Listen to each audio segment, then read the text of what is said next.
ଆଜି ଓଡ଼ିଶାରେ ଗୋଟେ ବଡ଼ ଦୁଃଖଦ ଘଟଣା ସକାଳୁ ଶୁଣିବାକୁ ମିଳିଲା। ରାତିରେ ତ ପ୍ରାୟ ଲୋକ ଜାଣିଥିବେ, ଆମେ ତ କେହି ଜାଣିନଥିଲୁ, କାରଣ ଆମେ ଏତେ ସୋସିଆଲ ମିଡ଼ିଆରେ କ'ଣ କୁହନ୍ତି ଆକ୍ଟିଭ୍ ନାହୁଁ, କି ନ୍ୟୁଜ୍ ମିଡ଼ିଆରେ ବି ଏତେ ଆକ୍ଟିଭ୍ ନାହୁଁ। ଆମର ଘର କାମ ହେଲା ବଡ଼ କଥା। ଆମେ ଘର କାମ କରିସାରିଲା ପରେ ଯାଇକି ଆମେ ଦୁନିଆର ଖବର ଟିକେ ଜାଣିବାକୁ ଚେଷ୍ଟା କରୁଛୁ। ତେବେ ଆମେ ସକାଳ ସମୟରେ ରେଡ଼ିଓ ଶୁଣିବାକୁ ପାଇଲୁ। ରେଡ଼ିଓରେ ଶୁଣିବାକୁ ପାଇଲୁ ଯେ ହ୍ୟୁମାନ ଭାଇ ଆଉ ଏ ସଂସାରରେ ନାହାନ୍ତି।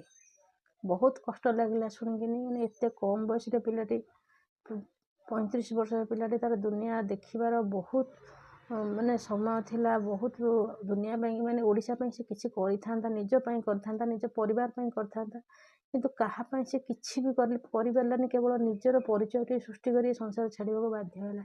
ତାକୁ ସଂସାର ଛାଡ଼ିବା ପାଇଁ ବାଧ୍ୟ କିଏ କରିଲା ସେଇଟା ଅଲଗା କଥା, କିନ୍ତୁ ଏଇ ଇଏରେ ମୋର ଗୋଟିଏ ଅନୁରୋଧ, କିଛି ବି କରିବା ପୂର୍ବରୁ ନିଜ ପରିବାର କଥା ଥରେ ଚିନ୍ତା କରନ୍ତୁ। ପରିବାରକୁ